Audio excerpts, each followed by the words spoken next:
Coming up tonight on News 3, the latest on the major accident in College Station that left several injured. Plus, what zoo officials are saying after a tiger mauled its zookeeper at a Kansas zoo. And how one firefighter is making history in Grimes County.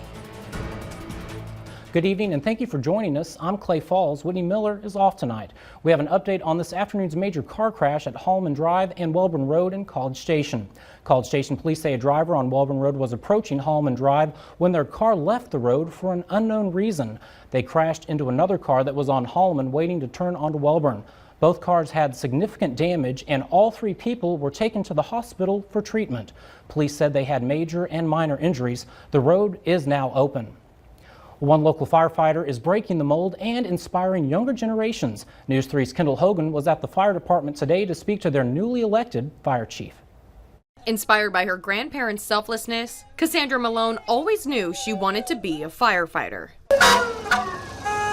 But that dream came with doubts. Because I'm so tiny, and I'm also a female. Now she's in a position that has never happened before.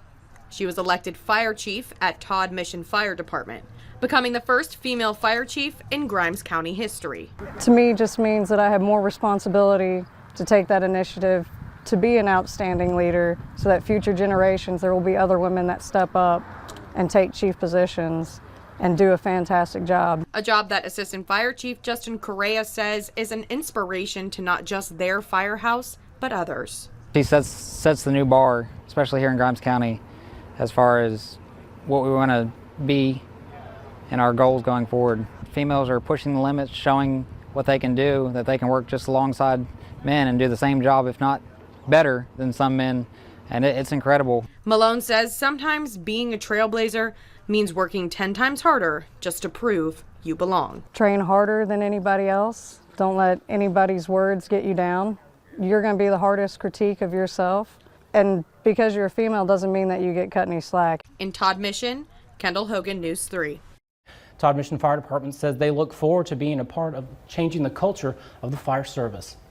Well, turning to weather now, we had a picture-perfect Easter weekend already. Not really any excuse to get outside today. No, none that I can find at least. I was spending a little bit of time outdoors when I could because it was sunny. It was full of that blue sky, hardly any clouds. So that was kind of that nice change from what we've seen this past weekend. And highs as a result were able to reach the upper 70s for many of us, even low 80s out in Giddings, and up towards the northeast we had a little bit more of those cooler temperatures, but regardless it was a beautiful day from start to finish, and we'll get that again tomorrow. The reason why the weather was so nice is because we have an area of high pressure, and you notice it keeps all of the rain well off to our west as well as our east, and it keeps us pretty quiet and dry here across the Brazos Valley. But temperatures have been able to cool off with those skies clearing out. Temperatures sit into the mid 60s for many of us this evening. We'll dip down to the mid 50s as we head into the overnight hours, so it'll be a little bit cooler of a start, but by tomorrow morning temperatures inching right back up into the low 80s. But it's coming back with a breeze, and it's bringing in a little bit more of that moisture, which means rain chances as well as the possibility for some strong to severe weather. We'll detail more of that out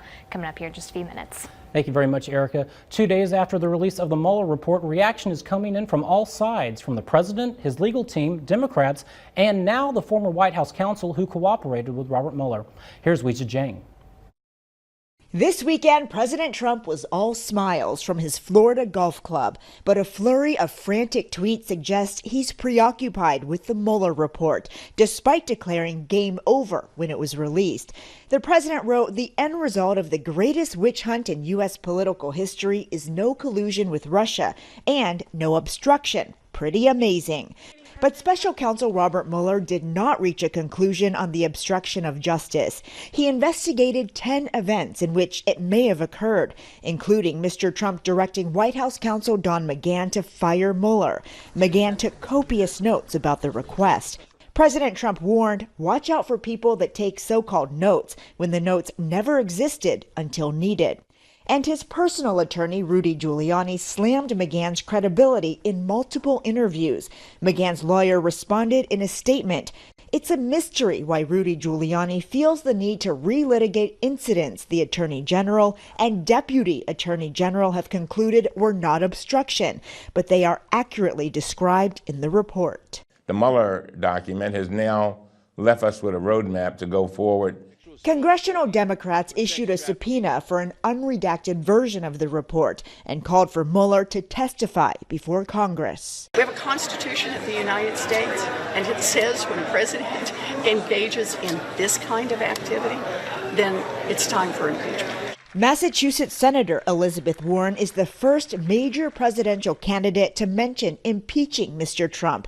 But other 2020 hopefuls say there's a better option. If we really want to send Trumpism into the history books, the best thing we can do is defeat it decisively at the ballot box in 2020.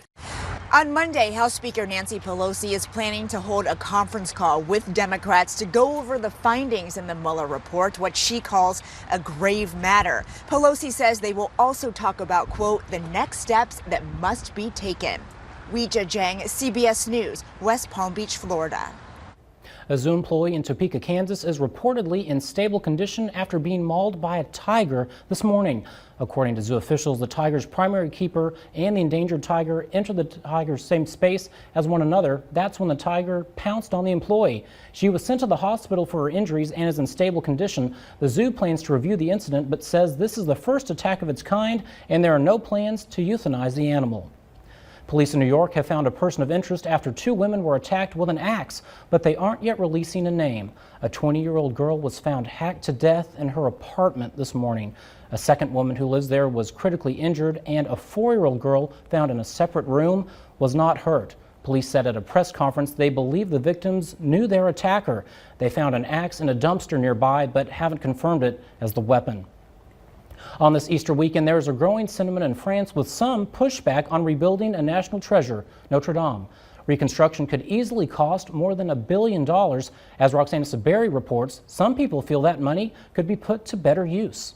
Yellow vest protests erupted for the 23rd straight weekend in France, with some radical demonstrators throwing rocks and setting motorcycles on fire, and many more marching peacefully against income inequality and rising prices. But this time, 5 days after Notre Dame Cathedral went up in flames, some expressed a new grievance with messages like this: millions for Notre Dame of Paris, nothing for the miserable ones. Some of these protesters are angry because billionaires have pledged large sums of money to rebuild Notre Dame, while many of them are struggling to make ends meet. The rich are more rich today, and the poor people are more poor. Clement Donnet is an engineer. Notre Dame, it is a very beautiful church, but it is only the wood and the stone, in fact. And the problem it is that, okay, we give many money for that. What should they use that money for? For all people, we can, I don't know. The fire alarm just rang. But Notre Dame spokesman André Finot says rebuilding the cathedral will help everyone in France. The most visited place in Europe was Notre Dame, 12 million visitors, you know. So the tourism helps the economy? Yes, yes. Which helps? With billions and billions. That's not how many of these protesters see it. Since the fire, they feel even more forgotten. Roxana Saberi, CBS News, Paris. The Hearn Family Dollar is celebrating their grand reopening today after merging with the Dollar Tree. The Family Dollar provided bounce castles and games outside their store today to celebrate with the community. The reopening showcased the new items offered to the public after merging with the Dollar Tree. The store now offers catering, savings on more food options, and they expanded their cooler section. The Family Dollar says that the integration of both stores is going to give the community the best of both worlds. Well, coming up, Coloradans remember a national tragedy, the 20th anniversary of the Columbine High School Massacre. And coming up in sports, we will recap the Aggie baseball team's doubleheader with South Carolina today in Columbia. And if you enjoyed today's weather, I guarantee you're going to like tomorrow, but we do have some subtle changes in the way that are coming as early as tomorrow and lingering into the middle part of this next week. I'll get you the details coming up next.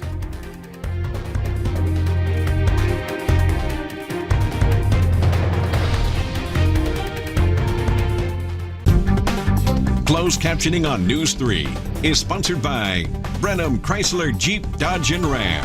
Shop us 24/7 at BrenhamHasIt.com. Washington